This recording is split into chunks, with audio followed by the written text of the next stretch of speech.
এখন যে বিষয়টি আলোচনায় থাকছে, আমরা যখন কোনো সেন্টেন্স লক্ষ্য করি যে একাধিক সাবজেক্ট, অর্থাৎ একাধিক সাবজেক্ট থাকলে আমরা কোন সাবজেক্টটি সিলেক্ট করব অথবা এই সাবজেক্ট অনুযায়ী কোন ভার্বের ফর্মটি ইউজ করব, সেটা আমরা অনেকেই ভুল করে থাকি। তাহলে লক্ষ্য করেন, যেমন with, together with, along with, in addition to, as well as, including to, accompanied with অথবা বাই ইত্যাদি। এই ধরনের ফ্রেজগুলোর সাথে যখন একাধিক সাবজেক্ট যুক্ত থাকে তাহলে আমরা কোন সাবজেক্টটিকে সিলেক্ট করব, অর্থাৎ এখানে একাধিক সাবজেক্ট থাকলে আমরা প্রথম সাবজেক্টটিকে সিলেক্ট করব ভার্ব অ্যাড করার জন্য। হিসাবে কি বসবে? এই যে ভার্ব বসবে। আমরা এক্সাম্পলের মাধ্যমে লক্ষ্য করি, যেমন Mishad as well as his friends.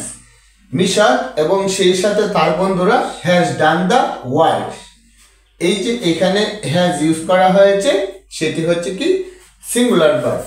তাহলে আমরা এই যে প্রথম সাবজেক্ট হচ্ছে কি মিশাদ, আর তার সাথে যুক্ত হয়েছে হিজ ফ্রেন্ড। আমরা এই যে প্রথম সাবজেক্টটিকে আমরা সিলেক্ট করে সেই অনুযায়ী আমরা ইউজ করব কি হ্যাজ, অর্থাৎ সিঙ্গুলার ভার্ব। এখন আমরা যদি লক্ষ্য করি মিশাদ এবং তার বন্ধুরা, এখানে তো অধিক, একাধিক, অর্থাৎ সাবজেক্ট প্লুরাল না, সেটা হবে না। এই যে আমরা হ্যাজ ইউজ করব প্রথম সাবজেক্ট দেখে। ওকে, তারপরেও আরেকটি বিষয় আমি ইনফর্ম করতে চাই, যেমন অ্যাজ ওয়েল এজ, সেই সাথে, কার বন্ধুরা? এই যে তার বন্ধুরা। তাহলে মূল সাবজেক্ট কিন্তু মিশাদ, আর তার সাথে কিন্তু তারা ইনক্লুড হয়েছে, এই কারণেই সেটি হচ্ছে কি সিঙ্গুলার। আমরা আরেকটা এক্সাম্পল দিই, mister Jamal with his sons, অর্থাৎ মিস্টার অর্থাৎ জনাব জামাল সাথে তার পুত্ররা was present in the function. এই যে এখানে সিঙ্গুলার ভার্ব ইউজ করা হয়েছে কি ওয়াজ, কারণ আমরা প্রথম সাবজেক্টটি নিব কি মিস্টার জামাল, অর্থাৎ জামাল সাহেব।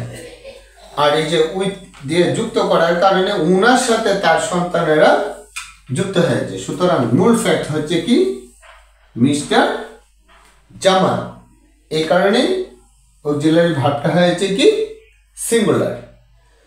অর্থাৎ আমাদের সাবজেক্টটাকে চিনতে হবে সেটা সিঙ্গুলার না প্লুরাল। সাবজেক্ট সিঙ্গুলার হলে ভার্ব সিঙ্গুলার, সাবজেক্ট প্লুরাল হলে কি ভার্ব প্লুরাল। আর ওই ধরনের সেন্টেন্সে আমরা সাবজেক্ট সিলেক্ট করতে ভুল করি। তাহলে আমরা আর একটা লক্ষণীয় বিষয়, এই যে এই ফ্রেজের ওয়ার্ডগুলা আমরা মুখস্থ করে ফেলবো।